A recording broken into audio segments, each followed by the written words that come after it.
Let's see what it sounds like.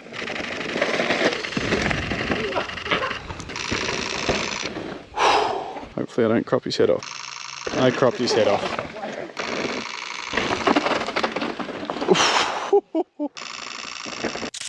Sharp, sharp, sharp. Good morning guys, Justin here from the Camera Life. I'm out here with my R5 Mark II. I unboxed it yesterday and today I'm taking it on its first shoot. We are shooting mountain biking. I'm going to test out the autofocus mainly and see if it can compete with my R3. And then in future videos, I will be testing out the image quality, video, and all the other features of the new R5 Mark II. So come along with me today. I'm going to put you in the POV position so you can see the back of the camera and how it's tracking the fast action. And if you have any questions, drop them in the comments. If you haven't seen my unboxing video, I did that yesterday and went through some of the setup of the R5 Mark II. I'll go through a little bit more of the setup through the video today and let you know what I think of it. All right, let's see how the tracking on this thing works. Get our shutter speed up a bit. Make sure, 1 second. Let's change our shutter to electronic. Drive mode high, that'll be fine. Okay, here he comes. We'll do our first shots for today.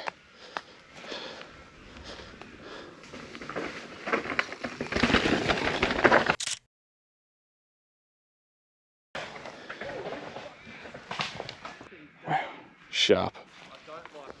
Well, straight away, even from those first shots, the autofocus is way better than the R5. Definitely felt as sticky as the R3, which is what everyone on the internet has been saying, but I needed to see it for myself. The images that I put in this video will be JPEGs, but I am shooting RAW plus JPEG as this is a client shoot for Flow Mountain Bike. Okay! Sun's just popped out a little bit.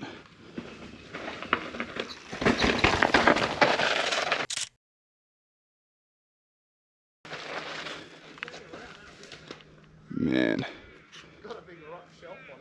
Yeah, exceptional autofocus. Really, really good. Just gonna move down the trail a little bit. It was, if you saw my video yesterday, it was hailing here.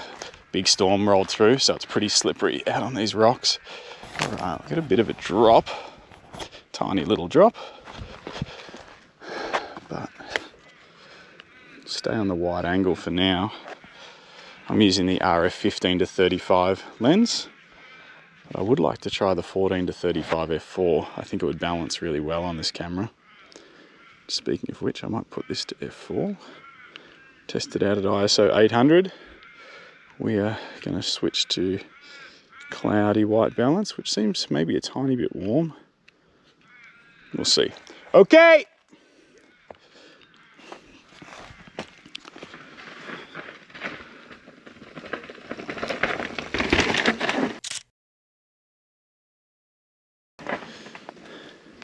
Almost I think every shot looks in focus. Justin from the future here, just inserting this after getting home and checking some of the images. Zoomed into 100% and tracking through. You can see it grabbed focus on Dan's face and held it all the way through.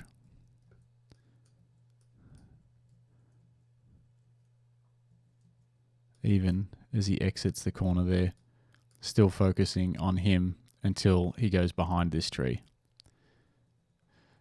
Very, very impressed. Maybe we should try this on the 70-200.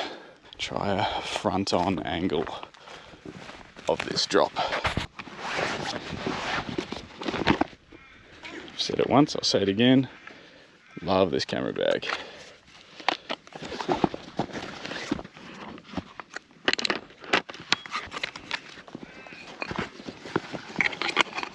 The Mindshift rotation 34 litre, in case you're interested. Highly worth checking out. All right, put you back on. Get a little bit further into the bush.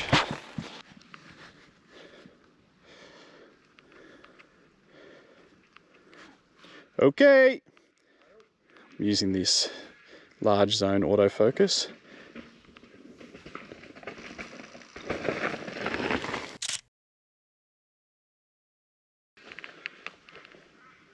And it is working a treat, an absolute treat. My autofocus settings are, obviously I'm on servo, using the larger zone to detect people. Eye detection is disabled. And yeah, using to detect people because I want his face to be sharp. Using the auto case character instead of the manual. And I've got the, where are we? I've got it to locked on rather than responsive. I'm just testing that out. I might try it from that way and just see if we can get a little bit of a... I've got my shutter sound turned down fairly quiet. I might crank it up a little bit. It's a little bit hard to hear. Found one interesting thing. If you have beep set to disable, it turns off all of the volumes. Let's put it on 3. See how that sounds. Yeah, which is weird. I wanted beep turned off, but I didn't want the shutter sound turned off, and it just disabled everything. It was kind of strange. This will be an interesting test. Won't have a lot of time to grab focus. Let's go back to 2.8. Okay. Hopefully you guys can see this. It's hard shooting on the back LCD.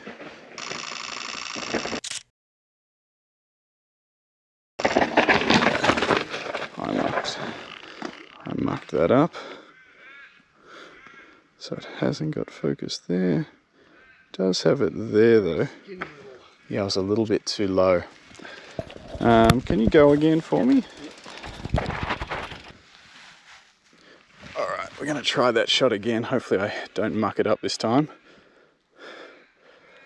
Okay!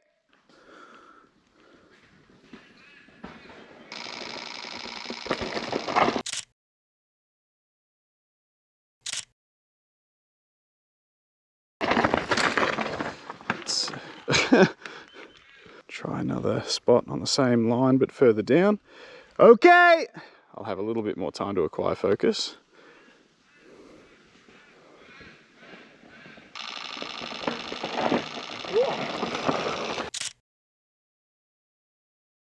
Little bit sideways.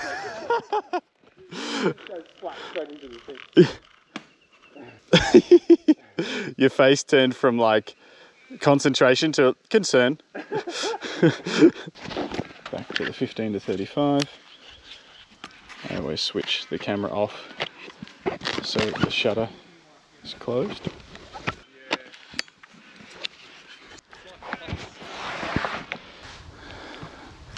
Dan's going to try and go up on those rocks. So I'm going to get down low-ish and we'll see how that looks.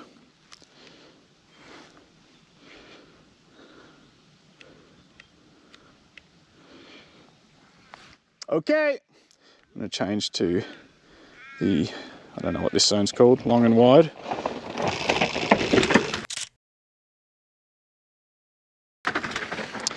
Don't know if it acquired him then. Well, I don't know if it acquired him, but he's sharp. I'll have to double check them later, but try that from the other side just for fun. That same line, but from up here. This shot looks better. So Dan's going to take the same line, which is just up off the trail on these rocks. But I want to sort of have the trail wrapping in my frame around and out. I'll try this AF zone again and see if it can grab him fast enough. Sorry, you guys probably can't see that very well.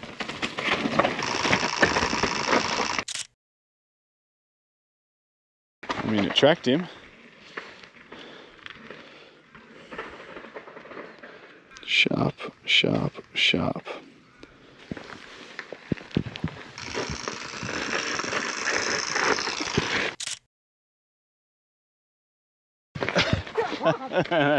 So Dan's going to come down here, jump off this little thing, try and land there somewhere, and try not to lose it coming off that corner.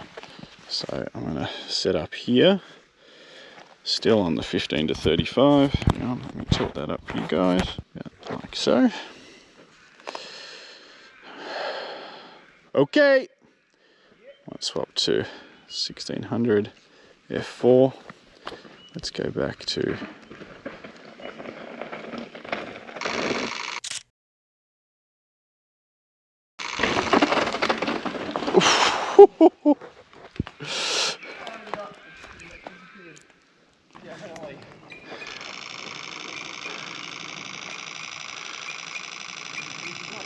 tracking him all the way through.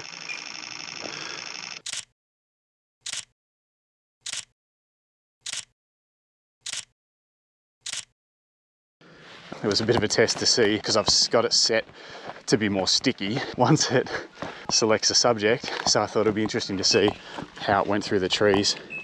I'll review those in more detail later, but I'm pretty sure that's got him. Okay, that's silly. That's silly how good that is. I'll show that shot on the screen now. It tracked him through all of that, which is pretty sweet. Very, very impressed.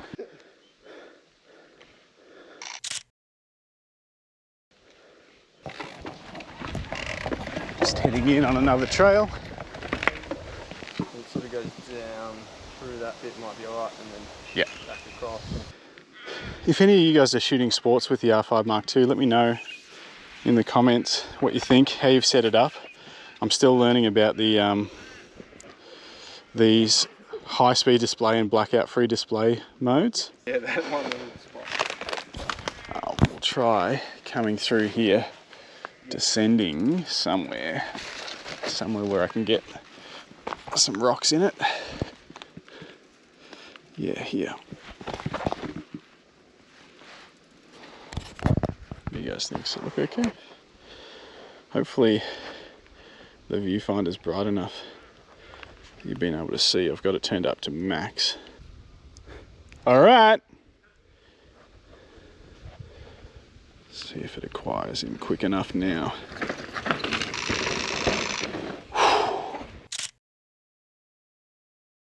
He's fast. I might change into, hang on, turn blackout free display off, change it to mechanical, and then high plus, which should be 12 frames a second. We'll try this out. Drop into a right-hander. We'll just see. I thought I'd put it in mechanical mode just to see what it's like. Let's see what it sounds like.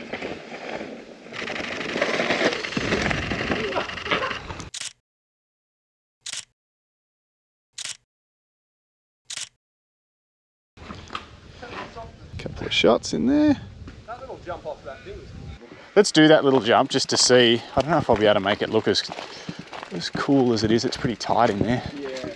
We tried, but I'm going back to electronic, blackout free display. Whoops. If you didn't see my video yesterday, I mean, obviously you can go back and check it out, but I changed the electronic shutter high speed frame rates to 20 as my high plus, and 15 as my high, and 7.5 as my low speed continuous. Obviously, if I was shooting something that was really, really consequential, I would bump it up to 30, but in general, I find 15 to be really plenty for this kind of shoot, where we can redo things if we need to, and 20 I would probably only use if I really, really needed it. So I love that Canon have allowed us to customize the frame rates, finally. I just wish you could customize it anything instead of selecting 15, 20, or 20 or 30 on high plus are the only options. Okay. Not sure how this is going to go. Hopefully I don't crop his head off.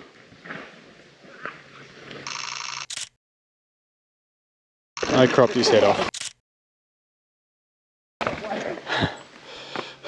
That's alright, I mucked it up anyway. Get out of that corner a bit better. I was trying to keep it as tight as I could, and I just clipped the top of your helmet.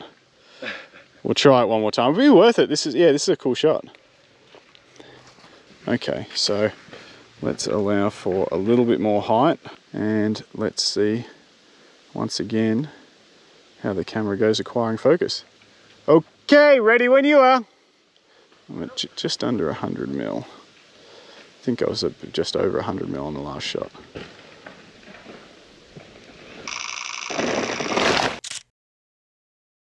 I hope I didn't do it again. No, I didn't do it that time. If you're in too little of a gear, you just yeah. spin it out too quick. See if we can get something on this little corner. Yep.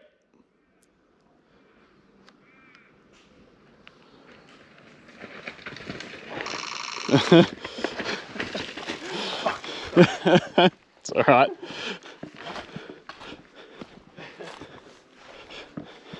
We won't use those shots, but the first frame is in focus, which is nuts. Super impressed with this. Okay.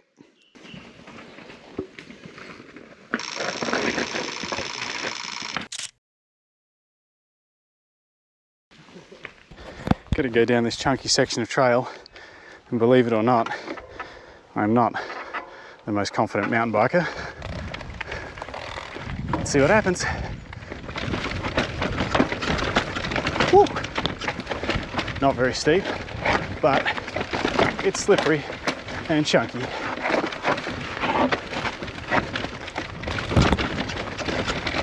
Woo.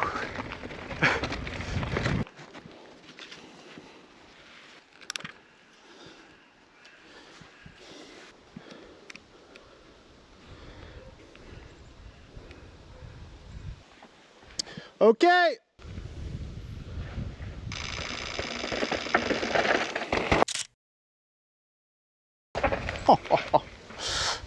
Maybe we try and shoot that too. Yeah, you can kind of pop over and just... I saw. It goes silent.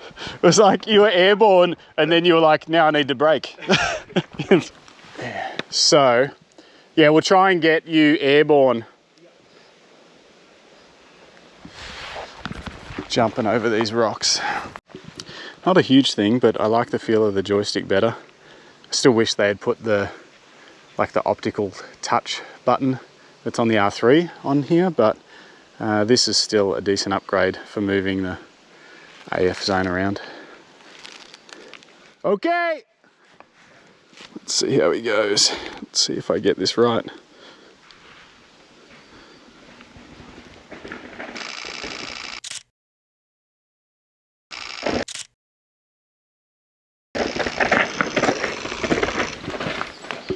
Try another tracking shot coming up the trail through the trees. See how well it holds onto him. All right guys, we're going to keep shooting for a little bit longer, but I'm going to stop the video there. Overall, super impressed. First shoot. Autofocus is R3 like, if not potentially better. I don't know, I'm going to have to do some head-to-heads, do some tests, but I'm really impressed with what the R5 Mark II is doing with autofocus. Didn't have to tweak too many settings. It's on the auto case, it's just detecting people, and it's grabbing onto Dan and being super sticky through the trees. Really happy with it. It might be replacing my R3. More videos to come, testing various features. Like I said, I normally shoot photo and video, not today, but I will be, so we'll be testing out the video features. We're going to see what using the previous gen batteries, what features that locks me out of, and do I need to buy 4 or 5 of the new gen batteries, all that kind of stuff. If you have any questions about the camera, hit me up in the comments and I'll see if I can answer them or make a video about that question. And otherwise, thanks so much for watching. Subscribe if you're interested in seeing how this goes, and I'll catch you guys tomorrow.